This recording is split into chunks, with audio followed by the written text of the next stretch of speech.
Meaning of drover. Drover. Drover. Drover.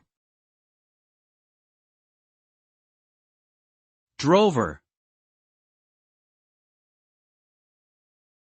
A drover is a person who drives livestock from one place to another, typically on foot or with the assistance of animals.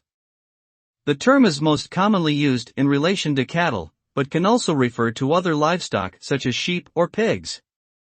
The job of a drover requires skill and experience in managing and herding animals, as well as knowledge of the terrain and potential hazards along the journey. Historically, drovers played an important role in transporting livestock to markets and pastures across long distances.